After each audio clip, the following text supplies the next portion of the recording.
Hello friend, welcome to the channel solution. हम बात कर रहे हैं B pharmacy first semester human anatomy and physiology के अंतर्गत हमारा सबसे इंपॉर्टेंट सबसे टफ टॉपिक वो है स्केलेटल सिस्टम, जिसके अंदर आज हम बात करेंगे वर्टिबल कॉलम के बारे में। तो आज का वीडियो उनका बेसिक इंट्रोडक्शन होगा और साथ में हम ये बात करेंगे कि वर्टिबल कॉलम के जो बाइफर्केशन है वो कैसे हैं, उनके नाम क्या है, उनके एग्जाम्पल क्या है और उनके जो नाम पड़े वो क्यों पड़े और उसके क्या क्या बेसिक इंपॉर्टेंट पॉइंट और हो सकते हैं आपके एग्जाम के पॉइंट ऑफ व्यू से। जब हम बात करते हैं वर्टिबल कॉलम का तो सबसे इंपॉर्टेंट हो जाता है उसके जो फंक्शन है उसको समझना, साथ में उनका क्लासिफिकेशन को समझना। जब हम बात करें उसके अदर नाम की तो आपको पता है कि जो वर्टिबल कॉलम है इसे हम स्पाइन भी बोल सकते हैं और इसको हम बैकबोन भी बोल सकते हैं। ये जो बैकबोन है हमारे लिए बहुत महत्वपूर्ण है। हमारी पूरी बॉडी का जो पूरा हिस्सा, आधा हिस्सा बोलना चाहिए कमर के ऊपर का, वो जो इरेक्ट पोजीशन में है वो just because of spinal cord की वजह से हो सकता है। स्पाइनल कॉर्ड में बैकबोन बहुत महत्वपूर्ण भूमिका निभाएगा और ये जो आपका वर्टिबल कॉलम है इनक्लोज करता है, प्रोटेक्ट करता है आपके स्पाइनल कॉर्ड को। मेन जो रीढ़ की हड्डी है जहां से हमारा सेंट्रल नर्वस सिस्टम जुड़ा हुआ होता है उससे प्रोटेक्ट देने का काम करता है। सपोर्ट करता है हेड को, आपके जो सर है उसको सपोर्ट प्रोवाइड करेगा। Serve as a point of attachment for the ribs, जो हमारे रिब्स हैं जिसके बारे में हम आगे का आने वाले वीडियो में देखेंगे, उनको अटैच करने का काम करता है। पेल्विक गर्डल और मसल ऑफ द बैक को भी ये साथ में अटैच करता है। तो एक प्रकार से कहा जाए तो ये एक ऐसा हिस्सा है हमारे शरीर का जो बहुत ही महत्वपूर्ण भूमिका निभा के रखता है। मैक्सिमम से मैक्सिमम जो हमारा बॉडी जिस भार को झेलता है वो उसको सपोर्ट करने में यही वर्टिबल कॉलम हमारी मदद करता है। इस वर्टिबल कॉलम का इमेज आप अपने राइट साइड में देख रहे हैं और इसकी थ्योरी आप अपने लेफ्ट साइड में देख रहे हैं। थ्योरी के बीच में कहीं भी आपको लगे कि मुझे इसको समझने की आवश्यकता है इमेज के थ्रू, तो वीडियो को पॉज करके आप टैली कर सकते हैं अपने राइट साइड में प्रेजेंट इमेज के साथ में। तो जैसा ये इमेज दे रहा है, हमारा जो वर्टिबल कॉलम है इसको अलग अलग सेक्शन में नंबर ऑफ उस सेक्शन के प्रेजेंट बॉन्ड की संख्या के हिसाब से क्लासीफाई किया गया है। तो इनका क्लासिफिकेशन पहले थ्योरी के फॉर्म में समझते हैं, फिर आपको डायग्राम से उसको और टैली करके दिखा देंगे। तो वर्टिबल कॉलम है is composed of series of 26 irregular bones. ये सीरीज की अगर हम बात करें तो 26 इर्रेगुलर बोन्स के थ्रू जुड़े हुए होते हैं, जिनको हम वर्टेब्रा बोलते हैं और जिनको हम 5 रीजन में क्लासिफाई करते हैं। यहाँ पे चीज याद रखिएगा, जो हमने थ्योरी लिया हुआ है यहाँ पे इसका जो रेफरेंस है वह Neeraj and Rohini Agarwal human anatomy physiology की बुक्स में दिया हुआ है। वो काफी अच्छी बुक है, तो अगर आप चाहें अपने एचएपी की प्रिपरेशन के लिए तो उसको आप रिफर कर सकते हैं। यहाँ पे अगर हम बाइफर्केशन करें रीजन के हिसाब से 5 रीजन अलग अलग हैं, तो कौन से 5 रीजन हैं और 5 रीजन में कौन कौन से वर्टिब्रा यहाँ पे पाए जाते हैं वो देख लीजिएगा। पहला रीजन है the cervical reason. Cervical region basically अगर आप बोलते हो तो इसका मतलब है कि आप नेक के बारे में बात कर रहे हो। उस नेक के हिस्से में आपके जो गर्दन लचकती है या जो सोने में डिस्टर्बेंस होता है तो आपको पेन महसूस होता है, मोस्ट ऑफ द केसेस वही सर्वाइकल रीजन है। और आपने इसके बारे में कई चीज़ें सुना भी होगा, सर्वाइकल स्पॉन्डिलाइसिस एक्सेट्रा। तो ये सब इसी से एसोसिएटेड प्रॉब्लम है, डिसऑर्डर्स है। इसमें 7 सर्वाइकल वर्टिब्रा होते हैं, इसको आपको याद रखना है। इसके पहले भी जो हमने बोन्स के बारे में बात की थी तो बोन्स की संख्या बताई थी, फेशियल बोन और स्कल की, उसको भी आपको याद रखना है क्योंकि यही क्वेश्चन एमसीक्यूज के लिए बहुत महत्वपूर्ण हो जाते हैं। पहले बार हम पूरी थ्योरी को समझेंगे फिर डायग्राम पे जाएंगे। दूसरा है थोरैसिक रीजन। थोरैसिक रीजन बोलने का मतलब है आपके चेस्ट की रीजन की ओर। इस पे टोटल 12 थोरैसिक वर्टिब्रा यहाँ पे पाए जाते हैं। 7 हो गया पहला हमारा सर्वाइकल, 12 हो गया हमारा थोरैसिक। इसके बाद जो तीसरा रीजन है वह है लंबर रीजन। इस लंबर रीजन में 5 लंबर वर्टिब्रा होते हैं। फिर बारी आती है सैक्रल रीजन की, जिसमें 5 सैक्रल वर्टिब्रा होते हैं that are fuse to form a single sacrum, जो आपस में फ्यूज हो जाते हैं और वो मिल करके एक सैक्रम का निर्माण करते हैं जो कि सिंगल इन नंबर होता है। फिर हम बात करते हैं कोकोजियल रीजन के बारे में। इसमें 4 कोकोजियल वर्टिब्रा होते हैं जो कि फ्यूज हो जाते हैं to form a single coccyx और टेल बोन, जिसको हम लोग पूंछ की हड्डी बोलते हैं। ये जो हिस्सा आप देख रहे हो यहाँ पे, उसमें बनाने में, निर्माण करने में ये आपस में चारों कोकोजियल वर्टिब्रा जुड़ जाते हैं, फ्यूज हो जाते हैं। तो यहाँ पे हमने थ्योरी देखी। चलिए इसी को एक बार इमेज के साथ टैली करते हैं। ये जो हमारा को पूरा का पूरा वर्टिब्रल कॉलम आपको दिख रहा है, जैसे एक प्रकार से कह लो कि यही हमारे मेन की हड्डी है जो हमको एक स्ट्रक्चर प्रोवाइड करने में मदद करती है। वैसे तो सभी है, किसी को इंपॉर्टेंट बोलना सही नहीं है, बट अगर आप कंपेयर करो इरेक्शन के पॉइंट ऑफ व्यू से तो ये बहुत महत्वपूर्ण है ऑफ द बॉडी। यहाँ पे देखिए पूरे के पूरे वर्टिब्रल कॉलम को अलग अलग रीजन में डिवाइड किया गया है। पहला रीजन जिसको हम लोग बोलते हैं सर्वाइकल रीजन, जो कि आपके नेक से जुड़ा हुआ होता है। कई बार जब हमारी नेक की नसें दब जाती हैं तो हमको वर्टिगो की फीलिंग होती है और वहां पे फिर आप फिजियोथेरेपी कराते हो तो आपका हेड का जो मूवमेंट है, गर्दन का जो मूवमेंट है या उससे जुड़ी हुई एक्सरसाइज है वो करवाते हैं। तो वहां पे आप बात करते हुए सुने होंगे C1, C2, C3 etcetera etcetera, तो वो किसके बारे में बात कर रहे होते हैं? वो इसी बोन के बारे में बात कर रहे होते हैं, वो इसी वर्टिब्रल कॉलम के सेक्शन या रीजन के बारे में बात कर रहे होते हैं और उनको डिनोट करते हैं एक स्पेसिफिक नंबर से। यहाँ पे आप देखिए ये नंबर की हम बात कर रहे हैं, तो नंबर 1 2 3 4 5 6 7 7 तक के जो हमारे वर्टिब्रल कॉलम के हिस्से हैं, सेगमेंट है, उनको एक कॉलम में एक रीजन में डिवाइड कर दिया गया, उनका नाम दे दिया गया C1 to C7। C stand for cervical और 1 to 7 उनके नंबर को रिप्रेजेंट कर रहे हैं, चूंकि इसकी संख्या 7 होती है। आप थ्योरी में चाहें तो यहां से भी टैली कर सकते हैं। तो ये हमारा पहला रीजन हो गया सर्वाइकल यानी कि नेक के रीजन का। उसके बाद देखिए यहां से स्टार्ट होकर के इस तक 12 तक, तो इसको हम बोलते हैं थोरैसिक रीजन। थोरैसिक मतलब आपका चेस्ट का रीजन, जिसमें टोटल संख्या होती है 12। तो यहाँ पे देखिए 12 थोरैसिक वर्टिब्रा लिखा हुआ है, तो T1 और से T12 तक इसका नामकरण किया गया है। T stand for thoracic, 1 to 12 represent इनके नंबर ऑफ वर्टिब्रा का। तो यहाँ पे हम टैली भी कर सकते हैं। थ्योरी में थोरैसिक रीजन में हमारे पास 12 थोरैसिक वर्टिब्रा होते हैं, तो यहाँ से भी आप काउंट करते चलिएगा 1 2 3 4 5 6 7 8 9 10 11 12। तो ये जो पूरा 12 का 12 ग्रुप है हमारे थोरैसिक वर्टिब्रा का, इसको हम थोरैसिक T1 to T12 नाम देते रखते हैं। इसके बाद बारी आती है लंबर की। तो यहाँ पे थ्योरी में देख लीजिए lumbar region content 5 lumbar vertebra. यहाँ पे भी देखिए 1 2 3 4 5, ये जो रीजन है इसको हम लंबर रीजन कहते हैं और लंबर को हम नाम देते हैं L से, L1 से लेकर के L5। यहाँ पे टाइपिंग मिस्टेक है, तो L1 से लेकर के L5 इसका नाम दिया जाता है। ये जो L है, T है, C है, वो उसके जो रीजन का मेन नाम है, सर्वाइकल, थोरैसिक, लंबर, इनको रिप्रेजेंट कर रहा है, और जो नंबर है वो टोटल नंबर को रिप्रेजेंट कर रहा है।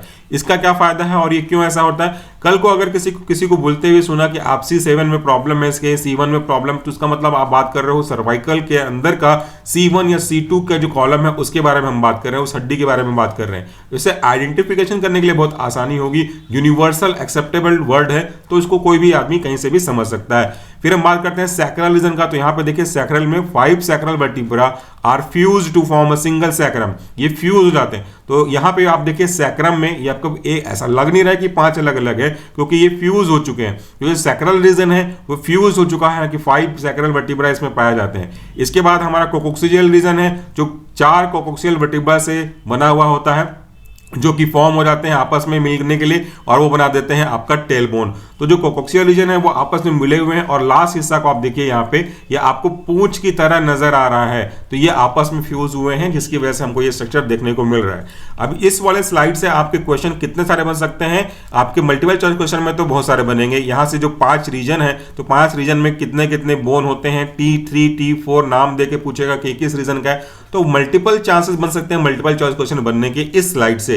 इसके बाद तो नंबर वाला डाटा जरूर याद करिएगा, मेमोराइज करना है आपको। एक इंपॉर्टेंट पॉइंट देख लीजिए, the total number of vertebra is 33। अगर आप सबको जोड़ेंगे जिनका 7 12 5 5 4, तो आपको मिलके आ जाएगा 33 बिफोर द फ्यूजन। हम फ्यूजन की बात नहीं करें, क्योंकि यहाँ पे आप दो जगह देख रहे हो, सैक्रल रीजन में आप देख रहे हो और आपको कोकोक्सियल रीजन में देख रहे हो कि यहाँ पे फ्यूजें हो रही हैं। तो इस फ्यूजन के पहले की बात कर रहे हैं, before the fusion of sacral and coccygeal region to form a single sacrum and coccyx respectively. इनके फ्यूज होने के पहले का जो संख्या है उसकी हम बात कर रहे हैं। तो ये हो गया हमारा सेकंड स्लाइड, जिसमें हमने बात किया वर्टिब्रल कॉलम के रीजन और उनके रेस्पेक्टिव नंबर्स के बारे में। अब कुछ इंपॉर्टेंट पॉइंट्स देख लेते हैं जो कि आपके एग्जाम के लिए बहुत महत्वपूर्ण हो सकते हैं, और ये सारे एग्जाम में आने वाले क्वेश्चंस हैं। इंपॉर्टेंट पॉइंट कौन कौन सा कवर करना है हमको, ये रहे हमारे पहले point, the cervical, thoracic and lumbar vertebra are the movable. ये इंपॉर्टेंट है, इसको अपने को हाईलाइट कर लेना चाहिए। कौन कौन सा जो कॉलम है हमारा वो मूवेबल है? सर्वाइकल हिस्सा, गर्दन का हिस्सा आपका मुड़ सकता है, आप गर्दन को घुमा सकते हो। थोरैसिक हिस्सा, आप कमर को कई बार पीछे ऐंठते हो तो वो हिस्सा मूव कर रहा है, और लंबर वर्टिब्रा आपके मूवेबल हैं, जबकि सैक्रम और कोकोक्सियल एक फिक्स्ड होते हैं। तो आपके क्वेश्चन बड़े मजेदार तरह से पूछेंगे कि कौन सा मूवेबल है, कौन सा फिक्स्ड है, या नाम देके पूछेगा सैक्रम का कि ये मूवेबल है कि फिक्स्ड है, थोरैसिक मूवेबल है कि फिक्स्ड है। तो क्वेश्चन के पैटर्न कई अलग अलग घुमा घुमा के पूछ सकते हैं, लेकिन जो बेस पॉइंट है वो यही रहेगा जिसको आपको याद रखने चाहिए। आगे बढ़ते हैं। Each vertebra is identified by the first letter of this reason.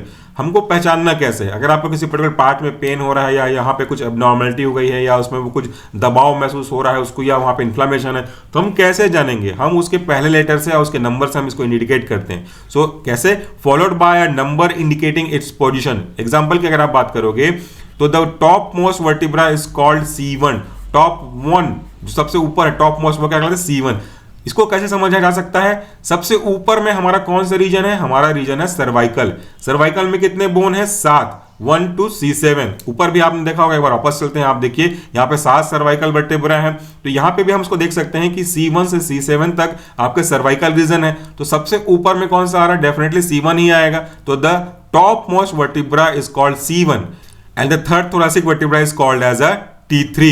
यहाँ पे C एक्स्ट्रा टाइपिंग मिस्टेक है, इसको काइंडली इग्नोर करिएगा। तो हम जो थोरेसिक वर्टिब्रा के बारे में बात करते हैं तो वो T3 कहलाता है, क्योंकि स्पेसिफाइड किया गया एग्जांपल में थर्ड थोरेसिक वर्टिब्रा। थोरेसिक की बात करने के लिए हमने यहाँ पे T वर्ड यूज किया, थोरेसिक लिए हमने, और जबकि वर्टिब्रा की संख्या आप जो पाना चाहते हो, नंबर कौन से वाले में अफेक्टेड है, तो आप 3 बोल रहे हो, थर्ड वन, तो यहाँ पे आ जाएगा आपका T3। तो इस तरीके से हम इसका नाम लिखते हैं और नाम से हम इसको समझने की कोशिश करते हैं। A typical vertebra has the following parts. एक जो वर्टिब्रा है, एक सिंगल यूनिट की अगर हम बात करें तो उसके में बेसिकली ये 3 मेन पार्ट होते हैं, the body, vertebral arc and the processes. तो ये क्या है और ये कैसे होते हैं, अगले साइड से आप देखना शुरू करोगे इमेज को। सबसे पहले इसके पहले पार्ट को देख लेते हैं, द बॉडी, मतलब main body. The body of each vertebra is thick disc. ये एक डिस्क की तरह होता है। जब आप किसी फिजियोथेरेपिस्ट के पास जाओगे तो आपको पहले प्रॉब्लम को समझाने के लिए डमी का यूज करते हैं।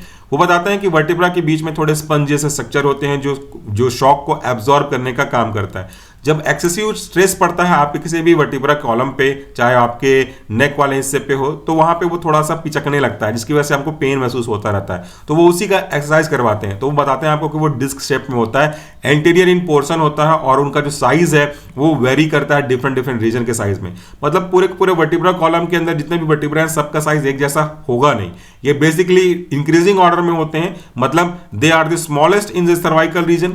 आपके जो नेक वाले हिस्से हैं वो सबसे छोटे होते हैं, and become large toward the lumbar region. और लंबर रीजन की ओर बढ़ते जाते जैसे आप जाओगे क्रमशः वो बढ़ते जाते हैं। तो ये कुछ महत्वपूर्ण पॉइंट हो गए जिसको आपको याद रखना चाहिए कि ये क्या है, क्यों है। चलिए बढ़ते हैं हमारे लास्ट स्लाइड पे, जहां पे हम बात करेंगे वर्टिब्रल कॉलम के एक बेसिक पार्ट को पकड़ करके।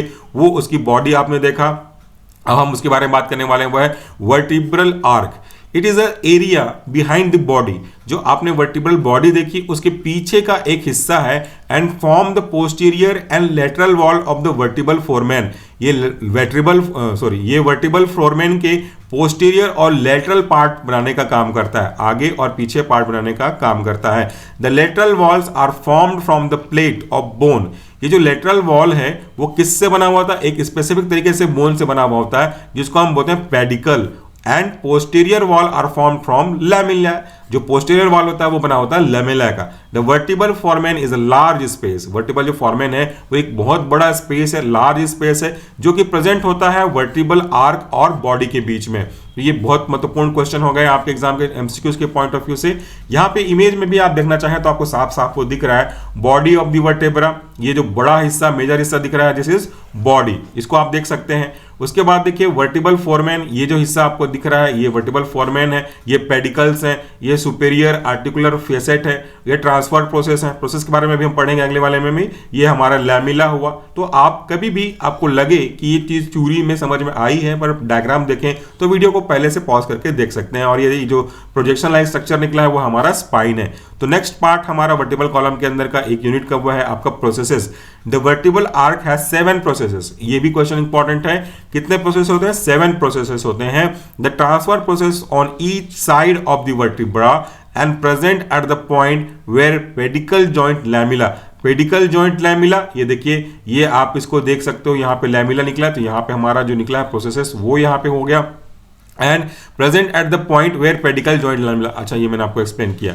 नेक्स्ट पॉइंट कहता है a single spinous processes is at the back. Single spinous processes, ये जो आप देख रहे हो स्पाइनस मतलब एक प्रकार से स्पाइन की तरह है, एक सिंगल है, वो कहाँ है? It is at the back where the 2 laminae meet. जहां पे 2 लैमिली मीट करते हैं, एक ये देखिए लैमिला और एक ये लैमिला, तो ये जहां पे आपस में मिलते हैं उसके बीच में ये हमारा स्पाइनस प्रोजेक्शन मिल रहा है आपको प्रोसेसेस के रूप में।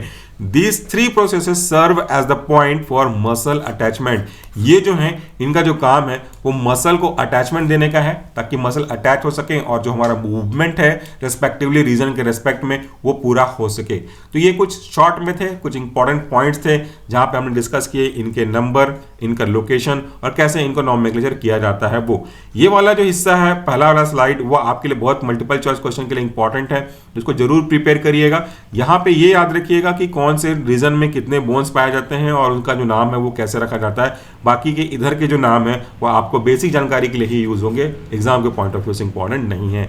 तो अगर आप इस सब के वीडियोस, नोट्स और सब कुछ एमसीक्यूज एक साथ देखना चाहते हैं तो डाउनलोड करिए सॉल्यूशन फार्मेसी का मोबाइल ऐप। वहां पे आपको स्टोर टैब में जाना है और एचएफपी के कोर्स को सब्सक्राइब कर लेना है। Thank you so much for this video again, take care.